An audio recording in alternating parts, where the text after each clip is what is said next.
I've been following the developments of how this took form and been part of reviewing some of the draft as well. I am slightly puzzled about how it's moving forward in spite of the fact that there seems to be very little evidence or background information that says that it's going to achieve what it is said to achieve. So my overall sense is that it's partly driven by the European Commission's wish to do something, and what they can do is to regulate. I'm not so hopeful that regulation will lead to any efficiency improvements. If anything, I think whatever detailed information comes out, it doesn't really provide transparency as long as it's one voice among many.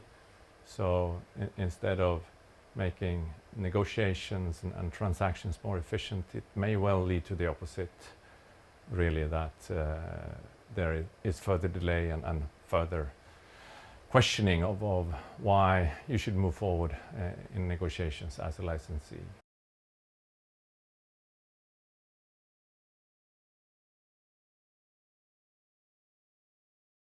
To start with the industry participants, the licensors and the licensees, I think that will continue to work, especially for the larger players. They have a well-established licensing program. I think they will survive. I think the regulation may lead to further pressure downwards on the prices, but in terms of helping Europe to be more efficient, more innovative, I think it may well work in the opposite direction. I don't see how this will benefit Europe compared to other regions of the world. It may lead to more activities around the actual work around the landscaping and assessment of aggregate and how this communicates with the courts of Europe and so on and so forth, but it doesn't help industry to become more efficient, I think.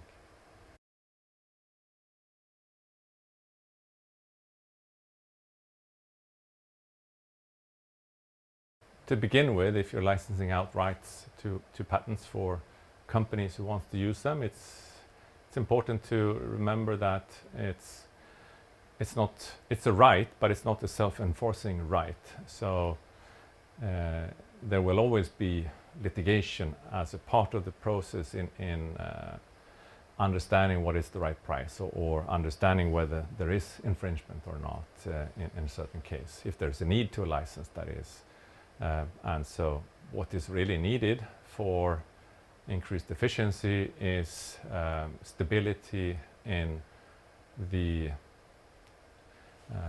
ways you can address courts that give you these answers. If those courts are efficient and predictable and you have harmonization on a global level, I think that will help licensing. Apart from that, I think it's up to the creativity of the participants in that market.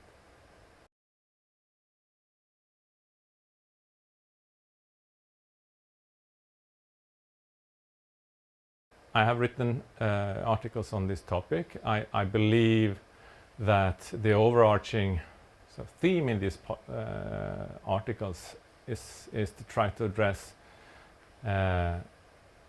if we're in a knowledge economy, what does that make? What does it lead to?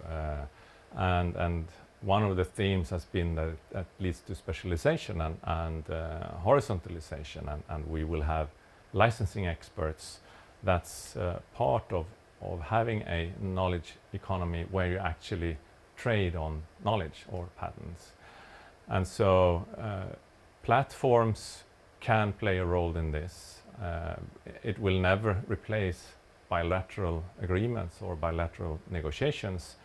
They will also happen, but for instance, like as is my background, cellular connectivity and the licensing of rights connected to that, once that technology enters into totally new domains, you will have the need to bridge a lack of understanding maybe in those new domains, like in the Internet of Things or IoT.